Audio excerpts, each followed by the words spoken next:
പൊളിക്കുമെന്ന് കണ്ടെത്തിയ യുപിയിലെ പുരാതന പള്ളിയുടെ ഒരു ഭാഗം പൊളിച്ചു. 180 വർഷം പഴക്കമുള്ള ഫത്തേപൂർ ജില്ലയിലെ നൂറി മസ്ജിദാണ് പൊളിച്ചത്. 3 വർഷങ്ങൾക്ക് മുൻപ് പണിത ഭാഗമാണ് പൊളിച്ചു നീക്കിയത്. കൂടുതൽ വിവരങ്ങളുമായി ഡൽഹിയിൽ നിന്ന് ശരത് ലാൽ ചേരുന്നുണ്ട്. ശരത്, എന്താണ് അവിടെ സംഭവിച്ചത്? കൂടുതൽ വിശദമായി. സംഗീത ഫത്തേപൂർ ജില്ലയിലെ അതിപുരാതന ഒരു മസ്ജിദാണ് നൂറി മസ്ജിദ്. 180 വർഷത്തിലധികം പഴക്കമുണ്ട് എന്നാണ് ആർക്കിയോളജി വകുപ്പ് തന്നെ പറയുന്നത്. ഇതിന്റെ ദേശീയപാതയോട് അടുത്തുള്ള ഭാഗമാണ് പൊളിച്ചു നീക്കിയത്.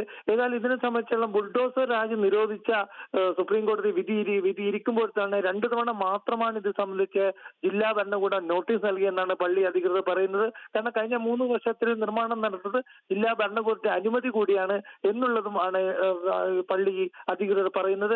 ഏതായാലും ഈ നടപടി ഇപ്പോൾ യുപി ഫത്തേപൂരിൽ വളരെ വൻ പ്രതിഷേധത്തിന് ഇടയാക്കിയിട്ടുണ്ട്. കാരണം ഇത് വളരെ പുരാതന പള്ളിയാണ്. അതിന്റെ കവാടങ്ങളും അതിനോട് ചേർന്നുള്ള ഭാഗങ്ങളും പ്രധാനപ്പെട്ട ആരാധന നടത്തുന്ന ഭാഗങ്ങളുമാണ് ഇപ്പോൾ പൊളിച്ചു നീക്കിയിരിക്കുന്നത്.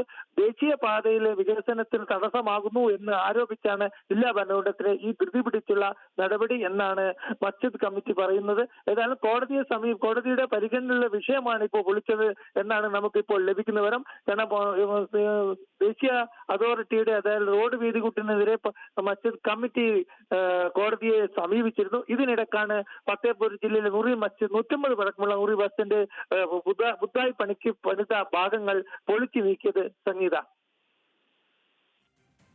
ശരി, ശരത് ലാലാണ് ഡൽഹിയിൽ നിന്ന് വിവരങ്ങൾ നൽകിയത്.